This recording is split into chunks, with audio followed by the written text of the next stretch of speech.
Angel TV, ఆ టీవీలో ఒక గొప్ప దైవ సేవకుడు మాట్లాడుతూ ఒక సన్నివేశాన్ని చెప్పాడు.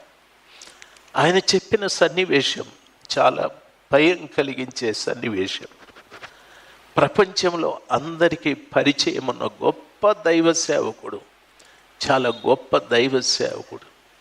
ఆయన కూడికలు ఏర్పాటు చేస్తే ఆ కూడికల్ని దరిదాపు సంవత్సరం అంతా కూడా సిద్ధపడాలి ఆ కూడికల కొరకు. అంత గొప్ప దైవ సేవకుడు. ఆయన పట్టణంలోనికి వస్తే పట్టణం ఎంతో దీవించబడుతుంది, ఆశీర్వదించబడుతుంది. పట్టణంలో ఎంతోమంది ప్రజలు దీవించబడతారు. దేవుని పిల్లలుగా మీకు నా మనవి, అటువంటి భక్తుడు ఒక రోజున పడుకొని నిద్రపోతున్నప్పుడు ఒక దర్శనం ఆయనకు కనిపించాది. ఆయన కాదు, ఆయనను గూర్చి మాట్లాడుతున్న దైవ సేవకునికి కనిపించాది. అందరూ వరుసలో బారులు తీరి నిలబడ్డారు. ఒక ప్రకాశమానమైన వెలుతురు ఆ స్థలంలో కనిపిస్తూ ఉంది. ఆ ప్రకాశమానమైన వెలుతురులో ఒక ఆయన సింహాసనం మీద కూర్చొని చూస్తూ ఉన్నాడు. కొంతమంది అక్కడికి వచ్చి నిలబడ్డప్పుడు ఆయన నవ్వుతూ ఉన్నాడు. వాళ్ళని చూసి వాళ్ళు లోపలికి వెళ్ళిపోతున్నారు. కొందరు వచ్చి నిలబడ్డప్పుడు ముఖాన్ని తిప్పుకుంటూ ఉన్నాడు. వారు ఇంకొక దిశగా వెళ్ళిపోతూ ఉన్నారు. ప్రపంచ ప్రఖ్యాతి గాంచిన గొప్ప దైవ సేవకుడు అక్కడొచ్చి నిలబడితే ప్రభు ముఖం ప్రక్కకు తిప్పుకున్నాడు. ఆయన అంటున్నాడు, ప్రభువా, ప్రపంచంలో నేను ఎంతో గొప్ప సేవ చేశానయ్యా. లక్షల లక్షల లక్షల మందికి సువార్త చెప్పానయ్యా. ఎందరో నేను ప్రార్థన చేస్తే రోగులు స్వస్థపరచబడ్డారు. ఎన్నో కుటుంబాలు కట్టబడ్డాయి. ఎందరి జీవితాలు బాగుపడ్డాయ్యా, ఎందరి జీవితాలు బాగుపడ్డాయ్యా. నా వైపు చూడు, దయచేసి నా వైపు చూడమని బావురమంటూ ఏడ్చాడు. ప్రభు ఆయన వైపు చూసి, నీవింకా కొంతకాలం బ్రతుకు, పశ్చాత్తాపపడు, వెళ్ళు అని ప్రభు ఆయనతో మాట్లాడి వెనక్కి పంపించేశాడు. ప్రియులరా, గమనించాలి, ఆ ఏంజల్ టీవీలో ఉన్న ఆ దైవ సేవకుడు ఆ భక్తుని గురించి చెప్పినప్పుడు నేను కూడా విన్నాను. అది తమిళ్ ఛానల్. నాకు నిజంగా భయం అనిపించారు. ప్రపంచాన్నే ఆయన ద్వారా దీవించిన గొప్ప దేవుడు ఈరోజున ఆయనకు ముఖం చాటేసుకున్నాడు. ఎందుకో తెలుసా? ఎంతోమంది గొప్ప గొప్ప భక్తులు ఉన్నారు. వారు డబ్బు వైపు వెళ్ళిపోయారు, పేరు ప్రతిష్టల వైపు వెళ్ళిపోయారు, ఆస్తిపాస్తుల వైపు వెళ్ళిపోయారు. వాళ్ళ దృష్టి అంతా కూడా వేరొక వైపు వెళ్ళిపోయాది. వారి హృదయం ఎన్ని పర్యాయాలు వారి మీద నింద మోపినా, దేవుడు లేడు బాబు మీలో, దేవుడు లేడమ్మా మీలో, మీరు పడుతున్న గర్వాన్ని బట్టి దేవుడు వెళ్ళిపోయాడు ప్రక్కకి. మీరు నీతిని విడిచిపెట్టేశారు.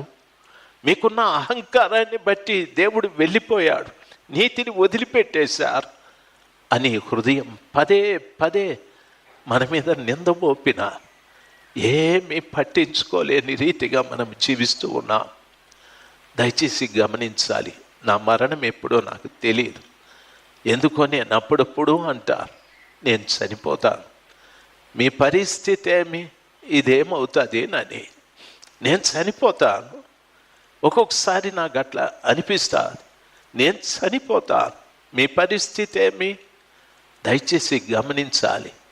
నీ పరిస్థితి తారుమారు కాకుండా ఉండటానికి నీ హృదయం నీ మీద నింద మోపకూడదు. నీ హృదయం నీ మీద నింద మోపకపోతే ఆ హృదయంలో ప్రభువు ఉన్నట్టే, ఆ హృదయంలో ప్రభువు ఉన్నట్టే. పొరపాటున నీ హృదయం నీ మీద నింద మోపితే నీ నుండి ప్రభు ప్రక్కకి వెళ్ళిపోయాడు. ఏదో నీతిని తప్పి జీవిస్తున్నటువంటి పనులు ఏవో చేస్తూ ఉన్నావు. నీవు నీతిని తప్పి జీవించే పనులు ఏవో చేస్తూ ఉన్నావు. ఒక్కొక్కసారి నీవు ప్రార్థించేటప్పుడు కూడా నీ నోటికి ప్రార్థన సరిగా రాదు. దయచేసి గమనించాల్సింది, దేవుని పిల్లలుగా మీకు నా మనవి, ఆ సర్వశక్తిమంతుడైన దేవుడు మనల్ని అంటున్నాడు, జాగ్రత్త, నీ నీతిని విడువక గట్టిగా పట్టుకో. భక్తుడు అంటున్నాడు, నా నీతిని విడవకుండా నేను గట్టిగా పట్టుకున్నాను, నీవు కూడా నీ నీతిని విడవకుండా గట్టిగా పట్టుకో. యోబు గారు తన నీతిని విడిచిపెట్టే పరిస్థితులు లెక్కలేనన్ని వచ్చాయి. బాగా గమనించాలి, పిల్లలు 10 మంది ఒకేసారి చనిపోయారు. ఆస్తి అంతా పోయాది, ఇల్లు చూస్తుండగా కూలిపోయాది. అయ్యో అయ్యో, శరీరం అంతా కుళ్ళిపోయాది, కుక్కలు నాకుతూ ఉన్నాయి. అయ్యో. అయితే దేవునితో తన మొట్టమొదటి దినమున కలిసిన ఆ పరిస్థితి, ఆ నీతిని, ఆ పశ్చాత్తాపాన్ని మరిచిపోక దాన్ని గట్టిగా పట్టుకున్నాడు. తన హృదయం తన మీద నింద మోపే స్థితి కలగలేదు. పిల్లలు 10 మంది ఒక్కటేసారి చనిపోయారు. హృదయ వికారమైన సంఘటన అది, గుండె పగిలేటటువంటి సంఘటన అది. 1 కాదు, 2 కాదు, 3 కాదు, 10 మంది పిల్లలు చనిపోయారు. 10 మంది కొరకు ప్రతిరోజు ఉదయం ఆయన సమాధాన బలి, దాన బలులు అర్పించేటటువంటి వాడు. నా పిల్లలు హృదయంలో ఎక్కడ పాపం చేసిరో, వారు తమ నీతిని ఎక్కడ పోగొట్టుకున్నారో, వారి హృదయంలో నుండి దేవుడు ఎక్కడ వెళ్ళిపోయాడోనని ఆ తండ్రి ప్రతిరోజు 10 మంది కొరకు దహన బలులు అర్పించేవాడు. అంత భక్తిగా జీవిస్తూ భక్తిగా పెంచిన ఆ తండ్రి ఎంతో ఏడవాలి. ఛీ, ఏం దేవుడియనా అని అనుకోలేదు. తన కళ్ళ ముందే పెద్ద గాలొచ్చి చక్కటి గృహం కూలిపోయాది, చక్కటి ఇల్లు కూలిపోయాది. దయచేసి గమనించాలి, ఎక్కడుండాలి? తన ఆస్తి అంతా కూడా ఎవరో తీసుకెళ్ళిపోయారు. పశువులు, మేకలు, గొర్రెలు, ఒంటెలు, గాడిదలు, పనివారు, పరివారము అంతా పోయాది. తన శరీరంలో అక్కడక్కడ కురుపులు ప్రారంభమయ్యాయి. తీరని దురద, చీము నెత్తురు కారుతూ ఉంది, భయంకరమైన వాసన. తనకు మారుడు బట్టలు లేవు, చిరుగుడు బట్టలు. తన నీతిని పోగొట్టుకోవటానికి ఆయన ఇష్టపడలేదు. ఈ శరీరం కుళ్ళిపోయినా, కృషించిపోయినా, పరలోకంలో ఉన్న దేవుడు నా దగ్గరికి వచ్చి నా పాపాన్ని నిమిత్తమై ఆయన రక్తాన్ని కార్చాడు. ఆ కార్యము చాలా గొప్పది, ఆ కార్యము చాలా గొప్పది. ఎన్నో పర్యాయాలు మన ఇంట్లో మరణం జరుగుతుంది, అప్పుడు మనం ఏడ్చాం, దేవుడు ఏం చేశాడు నాకు అన్నాం.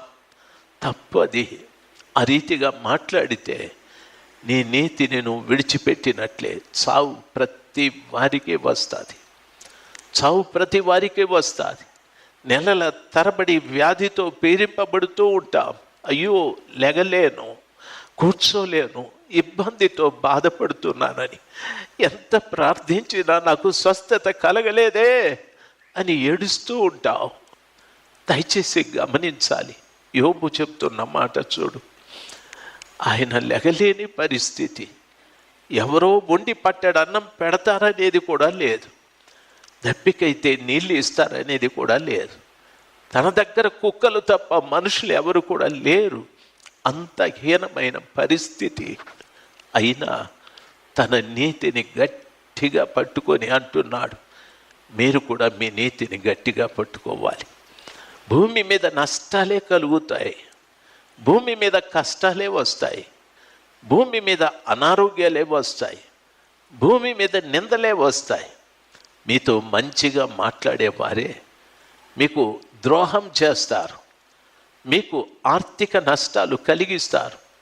నీ భార్య నిన్ను అవమానపరుస్తుంది, నీ పిల్లలు నీ గురించి చెడుగా చెప్తారు, నీ భర్త నిన్ను వదిలేస్తాడు. ఎన్నో ఎన్నో. ఎందుకు అంటే ఇది లోకం గనుక. అయితే నేను చేయాల్సింది ఏమిటంటే, నా ప్రభువుతో నేను మొట్టమొదటి దినమున కలిసినప్పుడు పశ్చాత్తాపడ్డాను.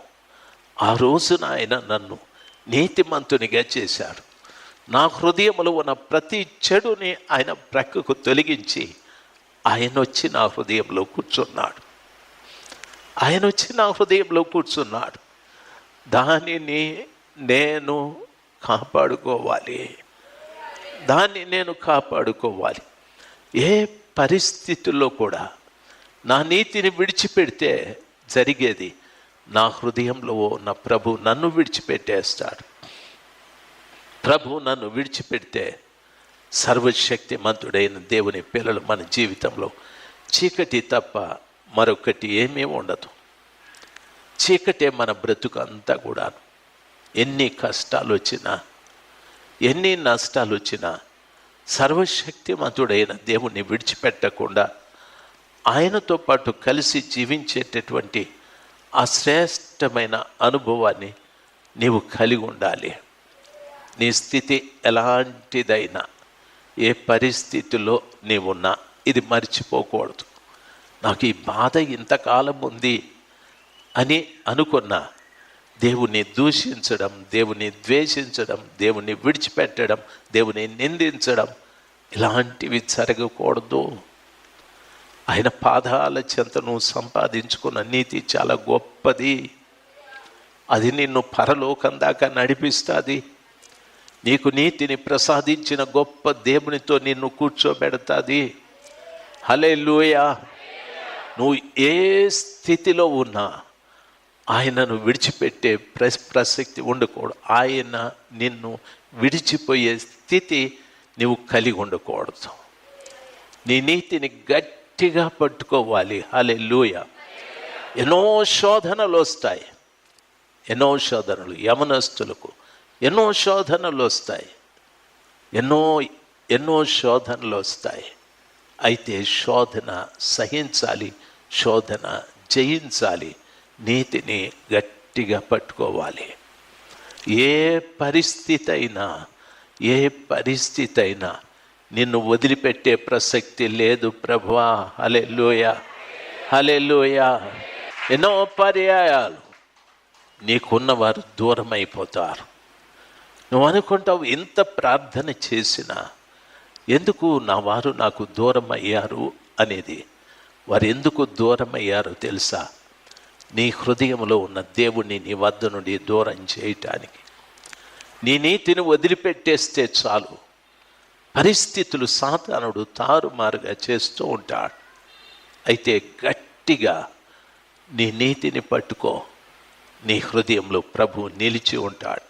ఏదో ఒక్క రోజున ఆ కృపగల దేవుడు నీ పట్ల కార్యము జరిగించటానికి సిద్ధంగా ఉంటాడు ఆయన.